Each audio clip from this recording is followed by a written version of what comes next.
16th century के French astrologer Nostradamus की किताब के अनुसार और साथ ही बाबा वेंगा के प्रेडिक्शन के अनुसार 2023 में वर्ल्ड वार हो सकता है। एस्ट्रोलॉजर नॉस्ट्राडामस की प्रेडिक्शन पर लोग इसलिए भी भरोसा करते हैं क्योंकि फ्रेंच रेवोल्यूशन से लेकर कोविड-19 तक का हर एक प्रेडिक्शन सच हुआ है। और अगर इस बार वर्ल्ड वार 3 का प्रेडिक्शन सच हुआ तो भारत इसके लिए कहां तक तैयार है? क्या भारत वर्ल्ड वार 3 में हिस्सा लेकर जीत पाएगा? और कौन से देश इंडिया के सपोर्ट में और कौन से देश इसके अगेंस्ट में रह सकते हैं? जानेंगे ये सब, तो बने रहिए वीडियो के एंड तक। नमस्कार दोस्तों, मैं रविशंकर एक बार फिर से आपका स्वागत करता हूं आपके अपने YouTube चैनल स्मार्ट स्टडी में। पिछले साल यानी 2022 से चल रहे रशिया यूक्रेन वॉर इस वर्ल्ड वॉर 3 को चालू कर सकता है। रशिया और यूक्रेन के इस युद्ध में पूरा नाटो यूक्रेन को सपोर्ट कर रहा है। मतलब नाटो इनडायरेक्टली ही सही पर इस वॉर में पूरी तरह इन्वॉल्व है। और दूसरी तरफ रशिया को सपोर्ट करने के लिए चाइना ने हाथ बढ़ाया है और रशिया अपने कंट्री के मिलिट्री के जरिए नाटो देश के पोलैंड और फिनलैंड जैसे मेंबर्स को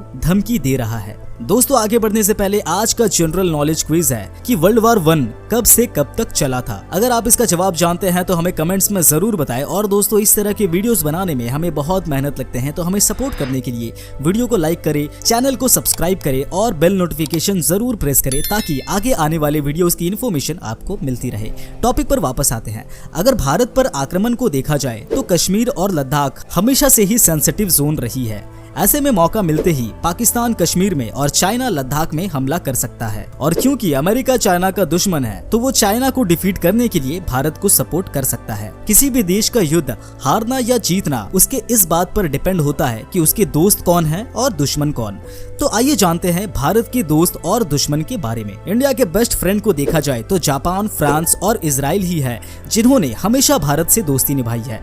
इजराइल ने हर समय भारत की मदद की है, फिर चाहे वो कारगिल युद्ध हो या भारत पाकिस्तान युद्ध। इजराइल ने पूरी दुनिया के खिलाफ जाकर भारत की मदद की है। वैसे भारत के दोस्त में रशिया का भी नाम आता है, लेकिन आज वो चाइना पर इकोनॉमिकली डिपेंड है। ऐसे में रशिया चाइना को सपोर्ट कर सकता है जो भारत के लिए खतरा हो सकता है।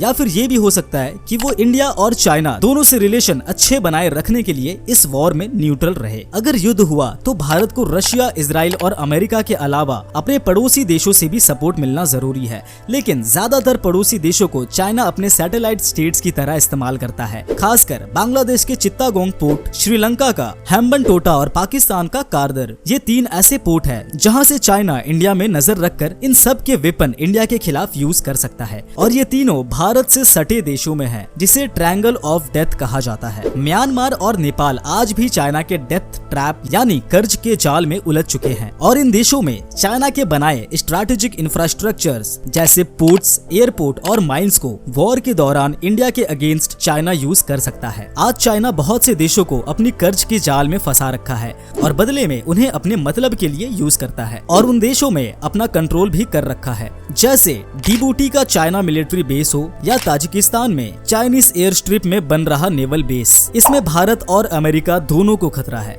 भारत को अपनी तैयारी बहुत ही तगड़ी रखनी होगी, क्योंकि चाहे भारत के नजदीकी पड़ोसी हो या फिर दूर के जैसे central Asia, south east Asia, east Africa, यहाँ के ज्यादातर देश चाइना के डेप्थ ट्रैप में फंसे हुए हैं और चाइना इन देशों की मिलिट्री को भी कंट्रोल करता है। पर ऐसा नहीं है कि सारे पड़ोसी देशों से भारत को खतरा है। भूटान, जो भारत की भले ही मदद ना कर पाए पर अपने देश के वेपन और मिलिट्री को इंडिया के खिलाफ लड़ने नहीं देगा। और नेपाल और बांग्लादेश का भी पॉलिटिकल ट्रस्ट जीत लिया जाए तो वो भी इंडिया के अगेंस्ट नहीं जाएंगे।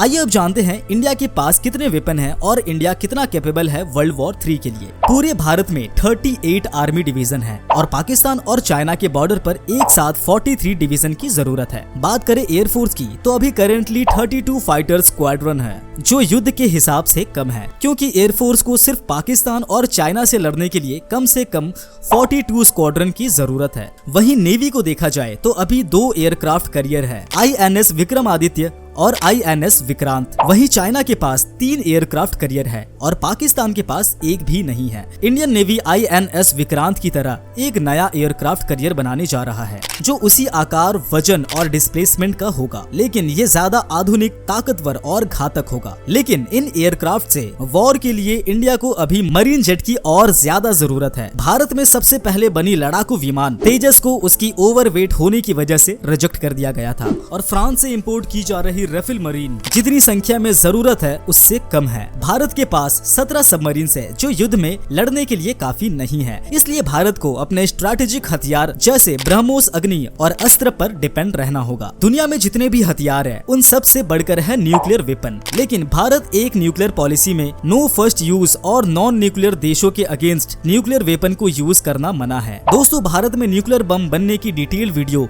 आप आई बटन पर क्लिक करके देख सकते हैं और इसका लिंक आपको डिस्क्रिप्शन में भी मिल जाएगा। तो चलिए अब समझते हैं कि अगर वर्ल्ड वॉर 3 हुआ तो क्या भारत कमजोर पड़ जाएगा। ये जानने से पहले दोस्तों, वीडियो की शुरुआत में मैंने आपसे एक सवाल पूछा था कि वर्ल्ड वॉर 1 कब से कब तक चला था। अगर आपने अब तक इसका जवाब नहीं दिया है तो आप अभी कमेंट्स करके बता सकते हैं। देखते हैं कितने लोग इसका सही जवाब दे पाते हैं। और अगर आप इसका जवाब नहीं जानते हैं तो हमारे इंडियन डिफेंस को सपोर्ट करने के लिए आप कमेंट्स में जय हिंद लिख सकते हैं। टॉपिक पर वापस आते हैं कि क्या वर्ल्ड वॉर 3 होने से भारत कमजोर पड़ जाएगा। तो ऐसा बिल्कुल नहीं है। भारत में ऊंची हिमालय और तिब्बतन प्लेटू भारत को सुरक्षा कवच की तरह हेल्प करेगा, क्योंकि यहाँ ऑक्सीजन की कमी की वजह से चाइना सिर्फ हाफ पेलोड ही कैरी कर सकता है और विंटर सीजन में हिमालय में अटैक करने के लिए रुके रहना चाइना के लिए बहुत ही मुश्किल है। साथ ही इंडिया के सारे एयर बेसेस कम ऊंचाई पर है, जिससे वो पूरे पेलोड के साथ उड़ान भरते हुए चाइनीज एयरबेस को एक झटके में उड़ा सकते हैं। बे ऑफ बंगाल में भी भारत के aircraft carrier Nicobar joint military base है, जहां से स्ट्रेट ऑफ मलाक्का में चाइना को मात दी जा सकती है। इन सब के अलावा एक और खास चीज है जो इंडियन आर्मी को खास बनाता है, वो है इंडियन आर्मी का जुनून, जो चाइना के मुकाबले कई गुना ज्यादा है। जहाँ चाइना में बने रूल्स के तहत वहाँ के लोग सेना में जाते हैं, वहीं इंडिया के जवान अपनी मर्जी से फौज में शामिल होते हैं। और भारत कूटनीति में भी आगे है। इस कूटनीति का ही नतीजा है कि साउथ एशिया में भारत ही एक लौता देश है जिसके साथ यूएस ने सभी 6 फाउंडेशन फैक्ट साइन किए हैं, जिससे भारत अमेरिका की हेल्प से आज चाइना और पाकिस्तान से लड़ने में और ज्यादा कैपेबल हो सकता है। दोस्तों, अगर आपको ये वीडियो इन्फॉर्मेटिव लगा तो इसे लाइक करें, चैनल को सब्सक्राइब करें और अपने दोस्तों के साथ जरूर शेयर करें। आज के लिए इतना ही, मिलते हैं अगले वीडियो में, तब तक के लिए नमस्कार।